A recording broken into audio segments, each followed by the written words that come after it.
Hi friends, నేను మీ దేవి.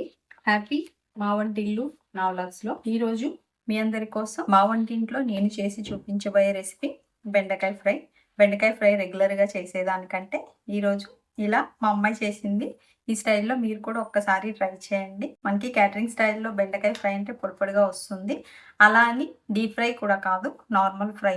ఒక్కసారి ఈ స్టైల్లో మీరు కూడా ట్రై చేయండి. ముందుగా ఇంగ్రీడియంట్స్ చూద్దాము. నేను ఒక 1/2 కేజీ బెండకాయలని తీసి ఇలా రౌండ్గా కట్ చేసి పెట్టాము. అలాగే ఒక 2-3 ఆనియన్స్ని కూడా ఈ విధంగా సన్నగా తరిగి పెట్టుకున్నాము. అలాగే 4-5 పచ్చిమిర్చి కూడా ఇలా కట్ చేసుకున్నాము. అలాగే కొంచెం ఆయిల్ కూడా. ఇప్పుడు కర్రీ ప్రాసెస్లోకి వెళ్ళిపోదాము. ముందుగా స్టవ్ ఆన్ చేసుకొని స్టవ్ పై ప్యాన్ పెట్టుకుందాము. ప్యాన్ పెట్టి ఒక 3-4 స్పూన్స్ ఆయిల్, నార్మల్ కర్రీకి వేసినట్టే ఆయిల్ పోసుకుందాము. ఇలా ఆయిల్ హీట్ అయిన తర్వాత ఈ బెండకాయ ముక్కల్ని ఈ విధంగా వేసేద్దాము. వేసేసి దీంట్లో ఏమీ వేయకుండా స్టవ్ కొద్దిసేపు మిడిల్లో పెట్టుకుని ఫ్రై చేసుకుందాము.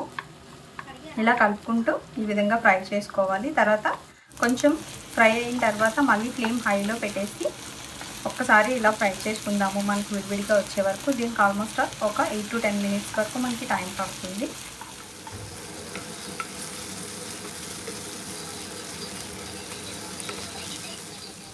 చూడండి, ఇప్పుడు మనకి బెండకాయ ఆల్మోస్ట్ ఫ్రై అయిపోయి ఇలా విడివిడిగా వచ్చేసింది కదా.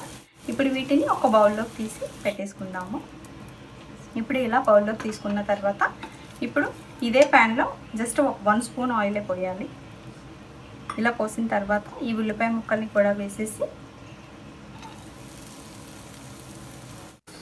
ఇలా ఫ్రై చేసుకుందాము. బాగా ఫ్రై చేసుకోవాలి. ఆయిల్ ఎక్కువ పోస్తే మళ్ళీ మనకి కర్రీ ముద్దగా అయిపోతుంది. అందుకని కొంచెం ఆయిల్లోనే ఈ విధంగా ఫ్రై చేసుకుందాము. చూడండి, మనకి ఇలా ఆనియన్స్ ఫ్రై అవుతున్నప్పుడు మంచిగా దంచుకున్న ఒక 7-8 వెల్లుల్లి రెమ్మల్ని ఇలా వేసుకొని వీటిని కూడా మంచిగా ఫ్రై చేసుకుందాము.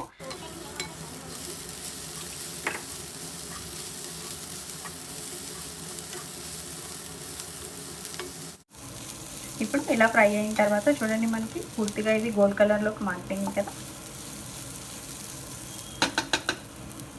ఇప్పుడు ఈ స్టేజ్లో ముందుగా వేయించిన ఈ బెండకాయ ముక్కల్ని కూడా ఇలా వేసేసుకుందాము.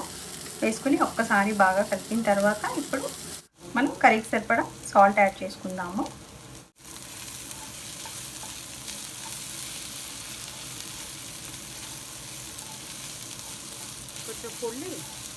ఇలా సాల్ట్ వేసిన తర్వాత ఒక 1/2 స్పూన్ వరకు జీరా పొడి, అలాగే ఒక 1/2 స్పూన్ ధనియాల పొడి,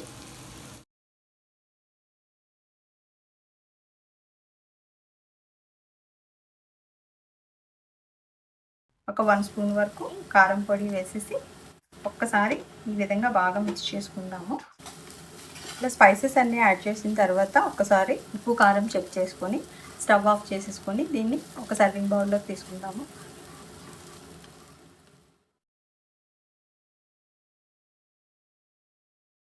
ఇప్పుడు చూడండి, మనం ఇలా సర్వింగ్ బౌల్లోకి తీసుకున్నాక ఇలా స్పూన్తో కలిపితే మనకి చాలా డ్రైగా ఉంటుంది, అతుక్కోదు అస్సలు. డీప్ ఫ్రై చేస్తేనే జనరల్గా ఇలా వస్తుంది. ఒక్కసారి ఇలా బెండకాయలు విడిగా, ఆనియన్స్ విడిగా కూడా ట్రై చేసి ఈ ప్రాసెస్లో కూడా ఒక్కసారి తప్పకుండా ట్రై చేయండి. ఈ వీడియో కనుక మీకు నచ్చినట్లయితే లైక్ చేయండి, షేర్ చేయండి, సబ్స్క్రైబ్ చేయటం మర్చిపోకండి. Thank you.